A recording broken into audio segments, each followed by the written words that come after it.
হযরত ওমর ফারুক রাদিয়াল্লাহু তাআলা আনহু ছিলেন ইসলামের সবচাইতে বড় দুশমন।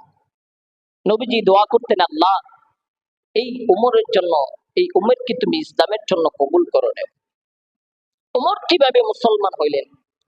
হযরত ওমর ফারুক রাদিয়াল্লাহু তাআলা আনহু একদিন রাস্তা দিয়া দৌড়াইয়া যাচ্ছে। মুহাম্মদের মাথা আনার জন্য আবু জাহেল ঘোষণা করে দিল, যদি কেউ মুহাম্মদের কল্যাণ আনতে পারো তাহলে আমি 100 উট তাকে পুরস্কার দেব। ওমর লোভের মধ্যে পড়ে রাস্তার মধ্যে দৌড়াইয়া যাচ্ছে। এক গোলামের সাথে সাক্ষাৎ হয়ে গেল। ওমর, তুমি কই যাও? ওই লোক ওমরকে প্রশ্ন করলো, কই যাও ওমর তরবারি নিয়া?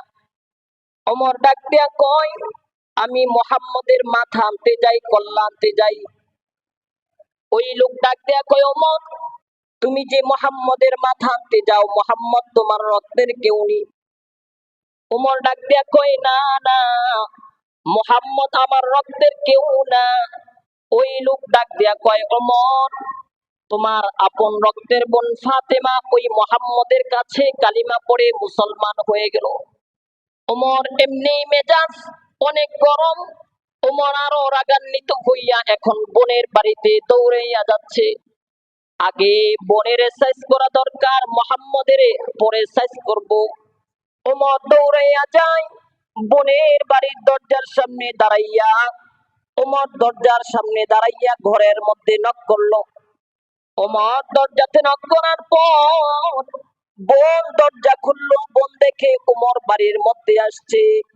বোন এমনি ভয় পাচ্ছে, কারণ ওমর কথার আগে তরবারি চালায়, মারধর শুরু করে দেয়।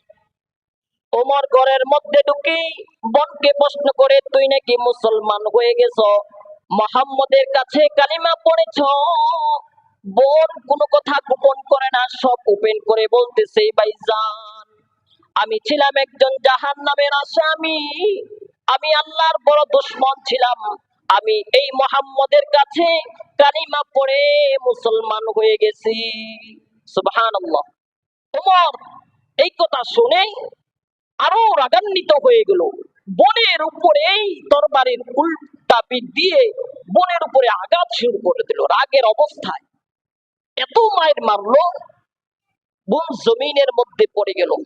বোন মায়ের নামক ডাক দিয়া বলতেছে, ভাইজান আজকে যদি আমার মা থাকতেন, আমার বাবা থাকতেন, আমার মা বাবা আমাকে কত আদর করতেন, আজকে মা নাই বাবা নাই বিদায় আজকে তুমি আমার উপরে অত্যাচার করতেছ। আজকে যদি আমার মা থাকতেন, আমার গায়ে একটা আঘাত করতে দিতেন না। আমার বাবা থাকলে আমার গায়ের মধ্যে একটা আঘাত করতে বাবা দিতেন না। আজকে মা নাই বাবা নাই বিদায় তুমি আমার গায়ে আঘাত করতেছ। ওমর বোনের কান্নার আওয়াজে ওমরের অন্তরের মধ্যে আঘাত করেছে।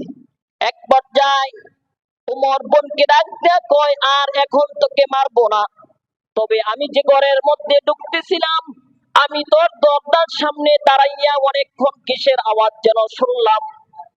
বোন কয়, এটা তো কোরআনের আওয়াজ। বোন কয়, এটা তো কোরআনের আওয়াজ। ওমর কয়, আমার একটু দে, আমি এটা পড়বো, না হয় আমি এটা একটু ধরবো। বোন কয়, তুমি তো বিধর্মী, তুমি তো মুশরিক, মুসলমান হও নাই, তুমি আবার কিভাবে কোরআন ধরবা? ওমর এখন ওমরের বোন ওমর কই বলতেছে, তাহলে তুমি পবিত্রতা অর্জন করে আসো, তুমি গোসল করে আসো। ওমর পবিত্রতা অর্জন করে এখন বোনের কাছে আসলো। এখন ওই বোন বোন থেকে কোরআনটা নিয়ে নিজেই পড়লো, অথবা বোন কোরআন ওমরকে শোনাইছে। তাহা মা আনজালনা আলাইকাল কুরআনা লিতাশকা, এই কোরআন এত দামি। এখন ওমর বলতেছে, বোন এই কোরআনটা এত মজা, এত দামি, এত সুন্দর পড়তে, শুনতে অনেক সুন্দর, দিল একবারে ঠান্ডা হয়ে যায়। তোর যে কোরআনটা যে শিখাইলো, সেই নবী না জানি কত সুন্দর। এখন ওমর বলতেছে, চল, যেই নবী তোকে কোরআন শিখাইছে ওই নবীর কাছে আমাকে নিয়ে চল। নবীর দরবারে রওনা হয়ে গেল। নবীর দরবারে গিয়ে নবীর চতুর্দিকে সাহাবায়ে কেরাম নবীজির পাহারাদার ছিল। একজনে দেখছে উমর আসতেছে, এখন নবীকে যে দৌড়াইয়া বলতেছে, পয়গম্বর উমর তো আসতেছে, আমাকে অর্ডার দেন উমরের কল্লাটা আপনার কাছে এসে এনে দেই।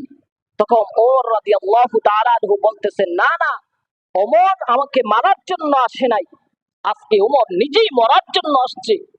তখন উমর রাদিয়াল্লাহু তাআলা আনহু নবীর পয়গম্বরের সামনে গেলেন, নবীর সামনে গিয়ে তরবারিটা নবীর সামনে রাখলেন। পয়গম্বর, আমি আসছিলাম আপনার কল্লা কাটার জন্য, মাথা কাটার জন্য, লোভে পড়ে আমি আপনার কাছে আসছিলাম আপনার কল্লা নেওয়ার জন্য, কিন্তু আপনি এই তরবারি দিয়ে আমার কল্লা কেটে ফেলেন, আমার গর্দান আলাদা করে ফেলেন, তবে কল্লা কাটার আগে আমাকে জান্নাতের বাসিন্দা বানাইয়া পড়াইয়া দেন, লা ইলাহা ইল্লাল্লাহু মুহাম্মাদুর রাসূলুল্লাহ।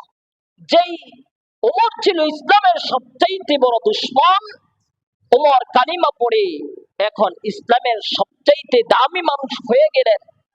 এই উমরকে ইসলামের দ্বিতীয়, আল্লাহ পাক রব্বুল আলামিন 10 জনকে দুনিয়ার মধ্যে জান্নাতের সার্টিফিকেট দিলেন, দ্বিতীয় নাম্বার উমর।